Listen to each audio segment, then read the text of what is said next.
I wanted to bring in Jason Wachtel, who's a managing partner at JW and Company. We're talking about this new study that's out that basically shows that COVID-19 continues to impact our mental health. And now we're getting more specific on this study, Jason, and it seems to indicate it's our work, it's our work, it's our work, right? What types of things are employees experiencing? I think we have to remember that all of a sudden in March 2020, we all were working in the office 5 days a week, and all of a sudden we were forced to work at home, and some of us a year, 2 years, and that cultural shock of going to the office every day, then not being in the office, and now the country's reopening and people are going back to the office, some full-time, some part-time. It takes a lot of a time to get adjusted to sort of blending your professional and business life back together again. So very important to how to transition that so the mental health doesn't get impacted so greatly on that. Sure, I'm reading on this. It says the stresses are either not having a job or just experiencing total burnout on the job, where you are just going and going and going and there's no letting up. I know that what you do is you work with some of the country's most respected corporations to retain employees.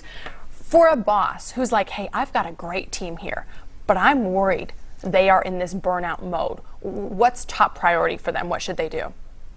There's two major aspects. The first thing is you have to listen to your employees. The majority of employees and the majority of businesses can work in a hybrid model. So the first thing is, if you're going back to pre-pandemic and you're requiring people to come in 5 days a week, you can expect that most, if not every one of your employees are interviewing at other firms where they're offering some kind of hybrid schedule. So the quicker you can adjust to the times and offer that hybrid schedule, the better likelihood you have that you're not going to lose talent to other companies. The other aspect of it is sort of self-bettering your employees, offering more training, time management speaking, organizational, offering more vacation days. Those are two major things that you can offer as an employee to your employers, where you sort of mitigate the risk of having your employees looking for other employment at other firms. Yeah. Now so we've addressed sort of the management here.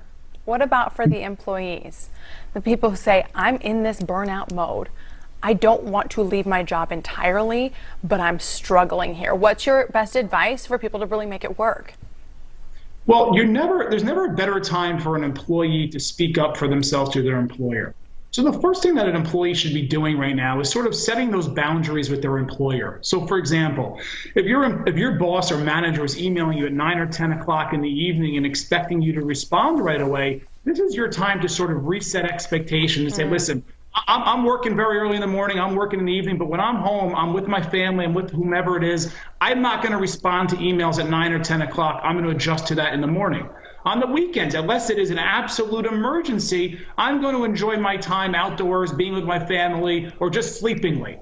And also on vacations. If your boss was the one that would email you on vacation, expect you to get back, this is your time to say, listen, when I'm on your time, it's your time. When it's on my time, it's my time. And I really want to have that separation. So this is the time where employees have more power than they really have ever had, and it's their time to speak up. Jason, do you think we'll ever go back to a place where everyone expects that once you enter the working world, you're in the office 5 days a week?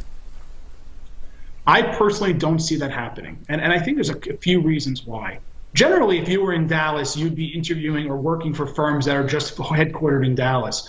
But what we've seen is the Amazons, the Apples, the Googles of the world, Sure. They're hiring employees that can be fully remote, and they don't have to work in their corporate headquarters. So now if you're a local business owner in Dallas, you have to offer that hybrid schedule. Otherwise, you're going to lose these people to these larger organizations. So to go back to your question, I think that most businesses have thrived during this pandemic, and this hybrid schedule, I don't think it's going to go away. And if firms believe that, they better be ready to start interviewing more people, because they're going to lose their best employees to other firms that have this hybrid schedule and plan on having this hybrid schedule moving forward. I'm totally hearing the same among my friends who are at the professional level, that none of them are back 5 days a week. It's like 3 max. Jason, it looks like you might even be home right now, which I applaud you for. I think that is awesome. Thank you so much for the chat, and we'll chat with you soon.